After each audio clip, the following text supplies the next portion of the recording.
এ কি অহনা, আজকে তোর শাশুড়ি পার্টিতে? অহনা মুখ বেঁকিয়ে বলে, কি করব বল, এই পার্টি তো আমরা দিচ্ছি না, রকির ইচ্ছা। সে তার ঠাম্মাকে ছাড়া পার্টি অ্যারেঞ্জ করতেই চাইছিল না। নীল তো শুনেই না করে দিয়েছিল। রকি তখন বলল, তাহলে পার্টি দেবার দরকারই নেই। কিন্তু এত বছর পর রকি দেশে ফিরল, ডাক্তার হয়ে। পার্টি না দিলে প্রেস্টিজ থাকে, তুই বল রীতা। পল্লবী বলে, তার ছেলেকে তোরা ঠিকমতো মানুষ করতে পারিসনি। আমার ছেলেকে তো ওর দাদু ঠাম্মার সঙ্গে ছোট থেকে মিশতেই দিতাম না, কথাই বলতো না। ছোট থেকেই কোনো অনুষ্ঠান তো দূরের কথা, ওর কোনো বন্ধু বাড়িতে এলেও ও দাদু ঠাকুমার ঘর বাইরে থেকে লক করে রাখত। তারপর তো শাশুড়ি মারা যেতে ঝামেলা শেষ করে দিয়েছি। বুড়োকে বৃদ্ধাশ্রমে রেখে এসেছি। মাসে মাসে মোটা টাকা পাঠিয়ে দিই, ব্যাস, কর্তব্য শেষ। অহনা, তুই এক কাজ কর, ও পাশে একটা ঘর আছে, ওখানে বুড়ো বুড়ি দুটোকে বসিয়ে রেখে আয়। এখনও তো তেমন কেউই আসেনি। এরপর তোর অফিস কলিগ, নীলের কলিগরা এসে পড়বে। আবার সেই দিনকার মতন তোদের প্রেস্টিজ যাবে। অহনা বলে, তুই ঠিকই বলেছিস। তোরা এদিকটা দেখ, আমি আসছি। কিছুক্ষণ পর, মম, এই দেখো আমার ফ্রেন্ডসরা। এরা আমার ব্যাচমেট ছিল, এদের সঙ্গেই আমি রুম শেয়ার করে থাকতাম। এরা চারজনেই কলকাতায় এখন শিফট করেছে। একে দেখছো, ওর বাড়ি মুর্শিদাবাদ। আচ্ছা, বাই দ্য ওয়ে, তোরা এদিকে আয় সবাই। আমি আমার বিশেষ প্রিয় মানুষদের সঙ্গে তোদের সবাইকে আলাপ করিয়ে দেব। মম, ঠাম্মি দাদু কোথাও গেলেন? এখানেই তো আমি বসিয়ে ওদের আনতে গেলাম। অহনা তার ছেলেকে কি বলবে ভেবে না পেয়ে বলে, আছেন কোথাও, এখানে ওনাদের ভালো লাগছিল না বলে হয়তো। বেয়ারাকে ডেকে সবাইকে ড্রিঙ্ক সার্ভ করতে বলে রকি চারদিক খুঁজে অবশেষে দুজনকে পায়, পাশের একটা ছোট্ট রুম থেকে। রকি বলে, কি ব্যাপার, তোমরা এখানে এই অন্ধকার ছোট ঘরে বসে আছো কেন? কমলবাবু আর আশা দেবী বলেন, আমরা এখানেই ভালো আছি দাদু ভাই। আমরা কি আর সবার সঙ্গে মেশার যোগ্য? আমরা তো আসতেই চাইছিলাম না, তুমি এত জোর করলে, তাই। কিছুক্ষণ পরে সবাই দেখে রকি তার দাদু ঠাম্মাকে ধরে ধরে নিয়ে আসছে। অহনা বলে, দেখো নীল, দেখো, এইবার আবার সেই দিনের মতো একটা কেলেঙ্কারি না করে ছাড়বেন না। কাল আমরা কেউ বাইরে মুখ দেখাতে পারবো না। আমার তোমার বন্ধুবান্ধবরা এই নিয়ে হাসাহাসি করবে। আমি সেদিনই বলেছিলাম, দুটোকে বৃদ্ধাশ্রম বা অন্য কোথাও রেখে এসো, যা খরচ লাগবে দিয়ে দেব। অহনা আর নীলের কথাগুলো রকির কানে যায়। সে কিছু না বলে টেবিলের কাছে নিয়ে এসে বলে, অ্যাটেনশান প্লিজ। আপনাদের সঙ্গে আলাপ করিয়ে দিই, এনারা আমার প্রাণ। এনারা না থাকলে আমি আজ ডক্টর রুদ্র হতে পারতাম না। রকি অহনা আর নীলের দিকে তাকিয়ে বলে, আমার মম ড্যাড আমার জন্য প্রচুর টাকা পয়সা খরচ করেছেন। জ্ঞান হবার পর থেকে যখনই যা চেয়েছি তার থেকে অনেক বেশি পেয়েছি। এমনকি না চাইতেও অনেক কিছু পেয়েছি। অত্যাধিক আদরে আমি একটা স্টাবর্ন বাচ্চা হয়ে যাচ্ছিলাম।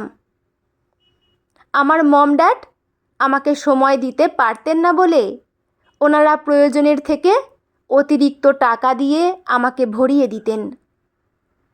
কিন্তু তারা বুঝতে পারতেন না একটা বাচ্চাকে 10 জনের একজন করতে টাকা পয়সার চেয়ে বেশি দরকার তার সামনে একজন আদর্শবান মানুষের স্নেহ ভালোবাসার গুরুজন, যাদের থেকে আমরা যে দেশে জন্মেছি সেই দেশের বড় বড় মানুষদের কথা জানতে পারি। টাকা পয়সার কী মূল্য সেটা আমি আমার দাদু ঠাম্মার থেকেই জানতে পেরেছি। বাংলা ভাষাকে ভালোবাসতে শিখেছি, মানুষদের ভালোবাসতে শিখেছি। আমি যেদিন থেকে এনাদের সান্নিধ্যে থাকা শুরু করলাম, আস্তে আস্তে আমি পাল্টে গেলাম, সবার সঙ্গে মিশতাম। তাই আমার মম ড্যাড আমাকে এখানে ওনাদের থেকে সরিয়ে বিদেশে পড়তে পাঠিয়ে দিলেন। ছুটিতে যখনই আসতাম তখন দেখতাম আমার মম ড্যাড ওনাদের অশিক্ষিত আনকালচার্ড বলে কথা শোনাতেন। নিজেদের পার্টিতে ওনারা ওদের অ্যালাউ করতেন না। এমনকি আমার জন্মদিনের অনুষ্ঠানেও ওনাদের আসা বারণ ছিল, কারণ ওনারা টেবিল ম্যানার্স জানেন না। আমি আমাদের যুগের যারা তাদের জিজ্ঞেস করছি, তোরা বলতো, আমাদের মা বাবারা তো নিজেদের মডার্ন ভাবে, সেই জন্য তাদের মা বাবাকে তারা আনকালচার্ড ম্যানার্স জানে না বলে। তাদের ওনাদের সব পার্টি বা আলোচনাতে ওনাদের অ্যালাউ করেন না। আমাদের দেশ তো আরও উন্নত হচ্ছে, আশা করি ভবিষ্যতে আমরা আরও এগিয়ে যাব। তখন তো ওনারাও আমাদের থেকে পিছিয়ে পড়বেন, তাহলে আমরাও তখন ওনাদের আনকালচার্ড বলবো, তাই তো? আমি ঠিক বললাম তো? সবার বাবা মা চুপ হয়ে যায়। অহনা বলে, রকি, তুই আজ এইভাবে আমাদের অপমান করতে পারলি? রকি বলে, আমি তো কোনো অপমান করিনি। তোমরা এখন তোমাদের বাবা মার সঙ্গে যে ব্যবহার করছো সেটা মনে রেখো। আমরাও তোমাদের এই কথাগুলোই শোনাবো। এখন এসো সবাই, কেক কাটার অ্যারেঞ্জমেন্ট হয়ে গেছে। নীল অহনা বলে, কেকের অ্যারেঞ্জমেন্ট কোথায়? দেখতে পাচ্ছি না তো। রকি বলে, এ বাড়িতে কেকটা কাটা হবে না, সবাই এসো আমাদের সঙ্গে। রকি আর তার বন্ধুরা গেট দিয়ে বেরিয়ে রাস্তার অপর প্রান্তে যে বিশাল বড় বাড়িটা আছে তার ভিতরে প্রবেশ করে। সবাইকে ভিতরে ডাকে। নীল বলে, এই বাড়িটা তো প্রফেসর ব্যানার্জির। সবাই ভিতরে প্রবেশ করে দেখে সোফাতে অনেকজন বয়স্ক বৃদ্ধ বৃদ্ধা বসে আছেন, আর প্রফেসর ব্যানার্জি ওনাদের সঙ্গে বসে গল্প করছেন। নীল অহনার বন্ধুবান্ধবরা তাদের দেখে চমকে ওঠে। তারা কারোর শ্বশুর শাশুড়ি, কারোর বাবা বা কারোর মা।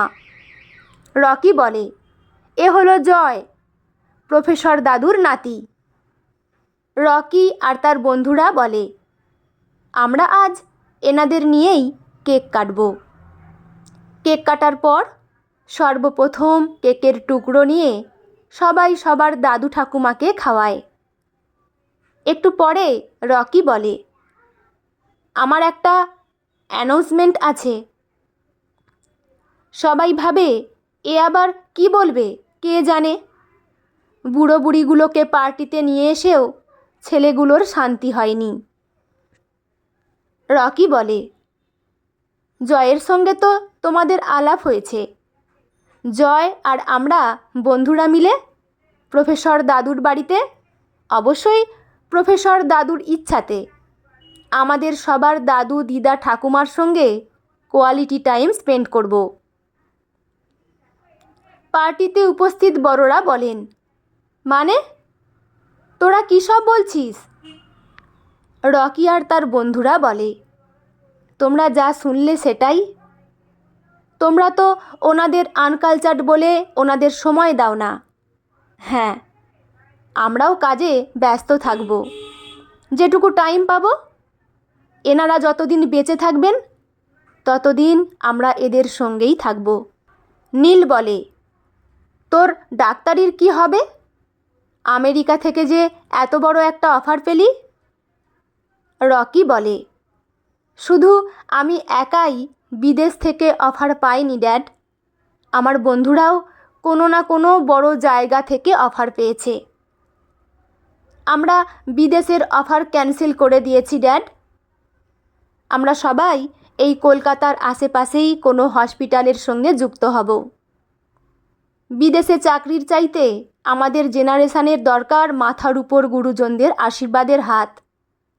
আর এরা যতদিন আছেন তাদের সঙ্গে যতটা পারা যায় কোয়ালিটি সময় কাটানো। প্রফেসর দাদু আজ প্রায় 10 বছর একা একা কাটাচ্ছেন। আন্টি আঙ্কেল এই 10 বছরে একটা দিনও আসেননি। জয় বড় হবার পর সে সময় পেলে 1-2বার এসেছে। সে আর কতটুকু সময়? সে বুঝেছে একটা বয়স্ক মানুষের একা থাকার কি দুঃসহ কষ্ট। লোকবলের অভাবে প্রফেসর দাদু তার স্ত্রীকে হারিয়েছেন। আর এই যে রীতা আন্টি আমার মমকে পরামর্শ দিচ্ছিলেন আমার দাদু ঠাকুমাকে বৃদ্ধাশ্রমে পাঠিয়ে দিতে, কারণ তিনিও তার শ্বশুর মশাইকে পাঠিয়ে শান্তি পেয়েছেন। ছোট থেকে উনি ওনার ছেলে মানে রাজুর সঙ্গে ওনাদের মিশতেই দিতেন না। রাজু তার ঠাম্মার ভালোবাসা হারিয়েছে। সেটা কি ওনারা টাকা পয়সা দিয়ে ফিরিয়ে দিতে পারবেন? আমরা বন্ধুরা তাই সবাই মিলে প্রফেসর দাদুর সঙ্গে প্ল্যান করে ওনার ইচ্ছাতে ওনারই বাড়িতে আমাদের দাদু দিদা ঠাকুমার সঙ্গে থাকব। ও হ্যাঁ, বলতে ভুলে গেছি, এটা কিন্তু কেউ বৃদ্ধাশ্রম ভেবে ভুল করবেন না। এটা হবে দাদু দিদা ঠাম্মা আর নাতি নাতনিদের ভালোবাসার কুটির। কিছুদিন পর এটা আমরা সোশ্যাল মিডিয়ায় আপলোড করব। তাতে যদি যে কোনো দেশের নাতি নাতনিরা উৎসাহিত হয়, তারাও যদি আমাদের মতন এমন ভালোবাসার কুঠির গড়তে পারে তাদের নিজেদের বাসস্থানের কাছে। যদি কোনো সাহায্যের প্রয়োজন হয় আমরা আমাদের সাধ্যমতো সাহায্যের হাত বাড়িয়ে দেব।